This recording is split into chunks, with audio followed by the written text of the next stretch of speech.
the most important things, la cosa più importante da questa celebrazione è di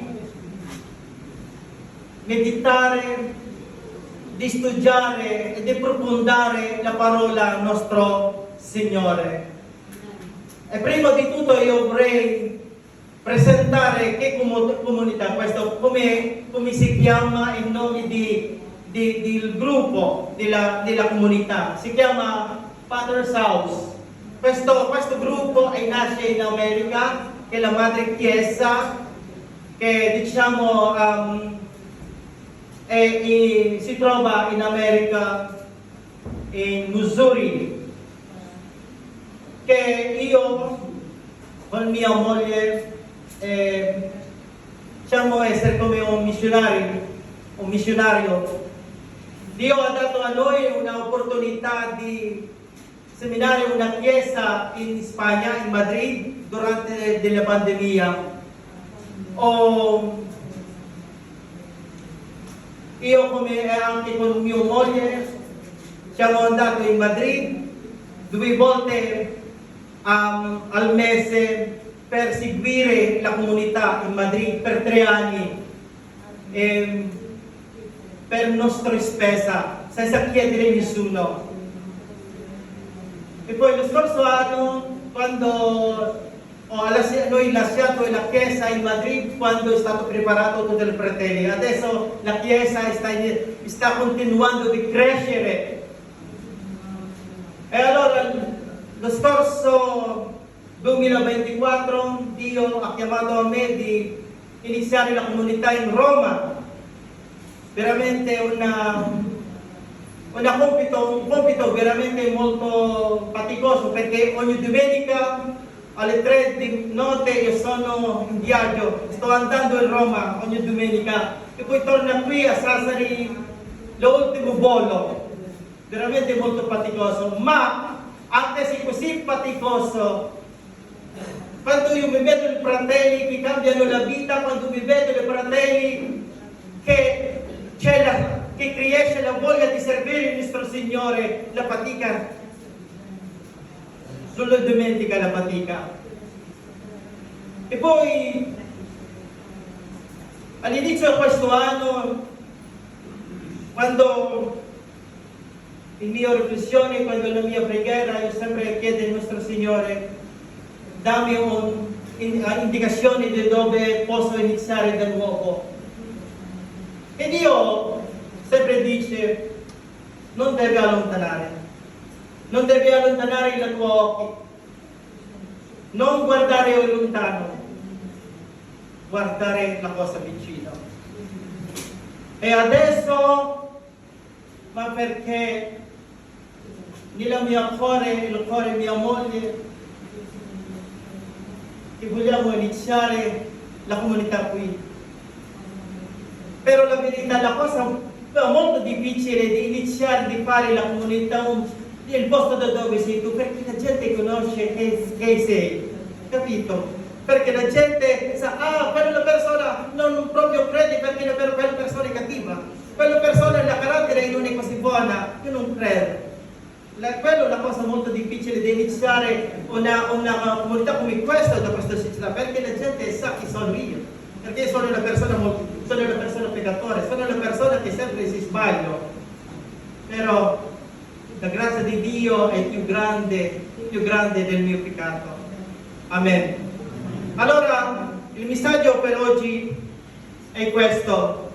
Si dice in inglese, be a bold witness for Christ. Siate coraggiosi testimoni di Cristo. In Romans chapter 1, verse 16 to 17, for I am not ashamed of the gospel, for it is the power of God for salvation to everyone who believes, to the Jew first and also to the Greek. For it indeed, the righteousness of God is revealed from faith to faith, as is written, but the righteous man shall live by faith. Romani 1, capitolo 1, versetto 16-17. Infatti, io non mai vergogno dell'Evangelo di Cristo. Perché? Perché esso, la potenza di Dio per la salvezza di chiunque che crede del Giudei prima e poi del Greco. Poiché la giustizia di Dio rivelata in esso di fede in fede, come è stato scritto, il giusto vivrà per fede. Alleluia. Allora, la parola è vergogno. Non deve essere vergogno di portare la parola al nostro Signore. Non dobbiamo non dobbiamo vergognare di portare la parola al nostro Signore. Perché? Perché l'Evangelo è la potenza di Dio. The gospel is the power of God. The power of what? To save. La potenza per la salvezza in ogni anima. Siamo tutti peccati e serviamo un Salvatore. Amen. Allora, l'Evangelo è il nostro Signore che dà la vita eterna. Vangelo vuol dire in inglese una notizia buona, capito? E com'è la notizia buona? We need to proclaim the truth of God. Dobbiamo proclamare la giustizia nella grande assemblea. Questo che sta facendo lui. Allora, dobbiamo proclamare la gioia, la giustizia, la benignità della verità di Dio. Dobbiamo proclamare quello. E come possiamo proclamare se non sentiamo proprio l'amore di Dio? Amen. Ricordare questo, dobbiamo ricordare questo. Dio sta cercando la persona che lode a Lui in verità. Ricordare questo, quando noi nasci con una religione, però la nostra religione non porta in cielo, solo il nostro buon rapporto, il nostro fede che porta il nostro Salvatore. Amen. Perché? Poiché Dio ha tanto amato il mondo che ha dato il suo unigenito figlio affinché chiunque crede non si perisca ma abbia vita eterna. For God so loved the world that He gave His only begotten Son, whoever believes in Him shall not perish but have eternal life. Questo la buona notizia al nostro Signore. Amen. Perché Dio è tanto amato nell'umanità. Dio, la sua amore e non c'è paragone. L'amore di Dio non c'è paragone. Anche se tanta peccato, Dio sempre ama noi. E com'è la prova? La prova è Lui ha dato la sua unigenito figlio. E che cosa ha fatto la sua unigenito figlio? Che cosa ha fatto la sua figlio? Lui ha lasciato la sua vita al posto nostro. Amen. Lui ha lasciato proprio la sua sangue per noi. Guarda, siamo come un straccio molto sporco. Anche se mettiamo un detersivo non può pulire. Solo il sangue è il nostro Signore. Amen. Solo il sangue è il nostro Signore che può pulire. E dopo che è stato lavato il sangue di Gesù, noi è diventato più bianco di quello neve. Amen. Mi scusi se non mi ho potuto di costruire bene il mio frase italiano, ma il senso è Dio che tocca il nostro cuore. Anche se non mi ho potuto di esprimere bene il mio parola italiano, io credo se ne lasceremo il Dio che tocca il nostro cuore, Lui che dà la sua grazia nel nostro cuore. Amen. Dio, la sua desiderio, who he desire all men to save and to come to the knowledge of truth, il quale vuole che tutti gli uomini siano salvati. Questo è il desiderio del nostro Signore. The desire of God is for us, for everyone to be saved and know the knowledge of truth. E Dio, la sua desiderio per noi deve essere salvati. Molti che dicono, se Dio vuole noi salvati, ma perché non salvare subito così? No, perché Dio vuole a un nostro parte. Come perché un regalo non deve essere insistere. Se io ho qualcuno che sto regalando quello con questa ragazza, io non mi posso insistere, dai, tieni quello, non è così il regalo. Il regalo deve essere proprio che due persone abbiano un accordo. Sto regalando, tu accetta. Questo è quello che Dio che vuole da noi. Hai capito? Dio che vuole proprio che noi accetta la sua desiderio di essere salvati. Amen. Allora, ricordare questo, siamo tutti peccatori. Alza le mani che senza peccato.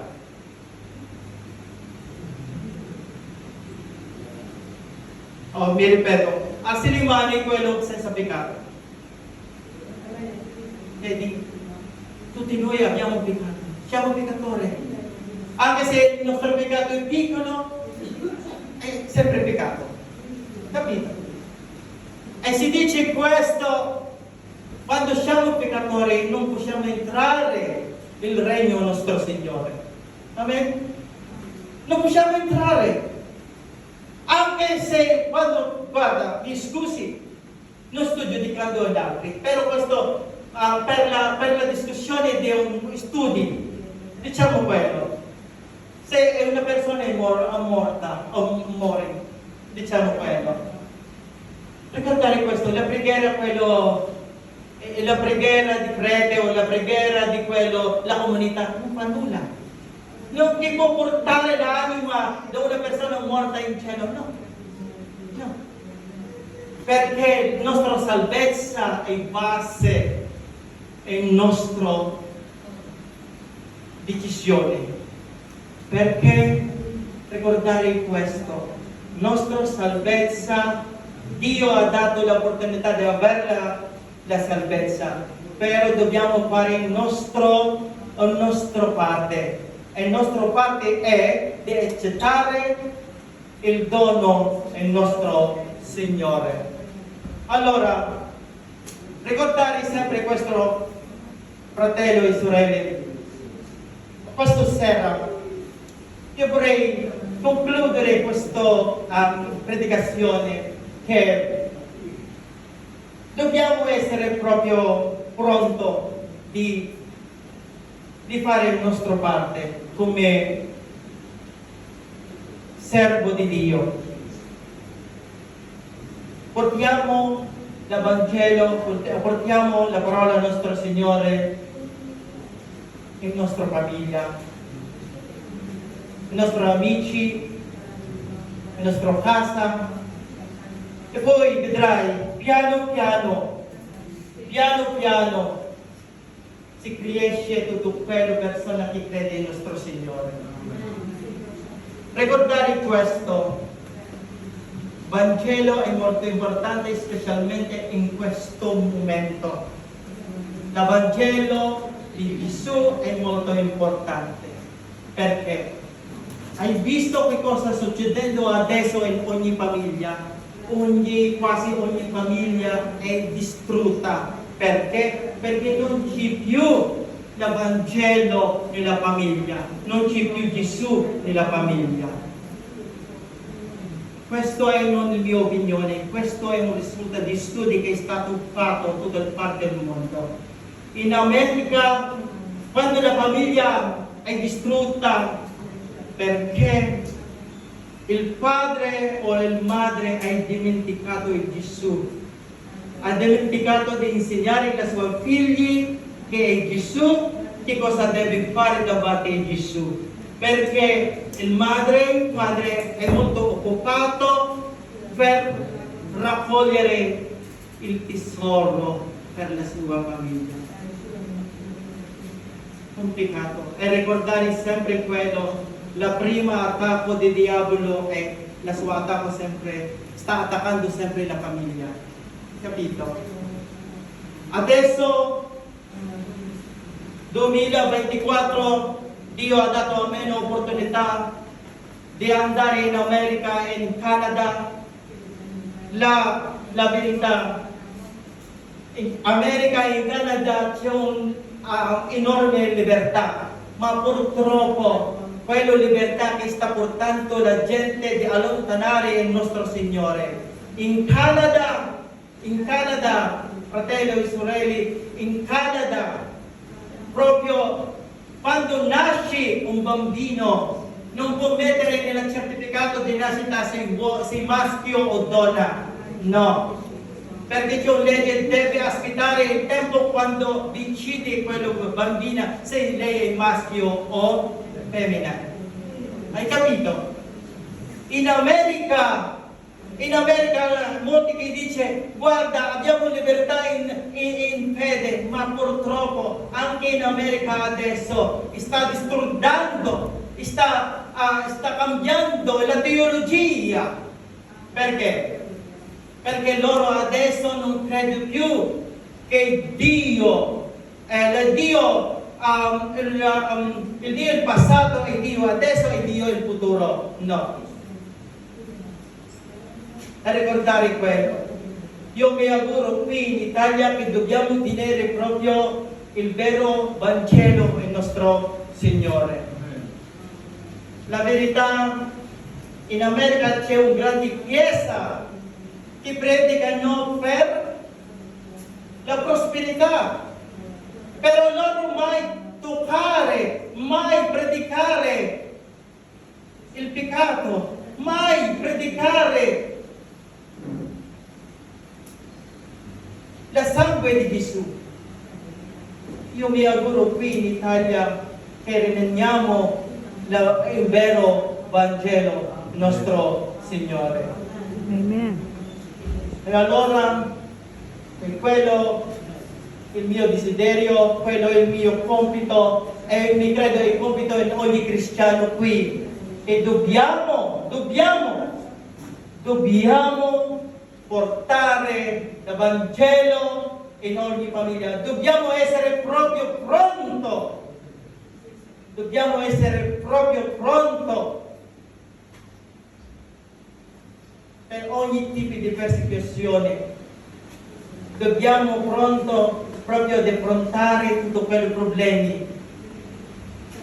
Allora, è quello la missione da questa chiesa, da questa comunità. Si dice nell'Evangelo di Matteo 28, 18, 20, lo leggo in inglese. All authorities in heaven and on earth has been given to me. Therefore, go and make disciples, baptizing them in the name of the Father, and the Son, and the Holy Spirit, teaching them to obey everything that I have commanded you, and surely I am with you always to the very end of ages. Tutte le autorità in cielo e in terra è stato dato a me. Quello che Cristo sta dicendo. Lui ha detto, vai e fai discepoli, bautismare loro in nome di Padre e il Figlio e lo Spirito Santo. Insegnare di fare tutto quello che ho comandato. Ma la promessa di Dio è questa, la promessa di Dio è molto importante, che il suo Spirito è sempre con noi, anche nella fine del giorno, nella fine del mondo. Ricordare questo, che la cosa molto importante è che dobbiamo proprio essere pronti come i soldati di Cristo. Amen. Alziamo i piedi, andiamo a pregare e andiamo a cantare.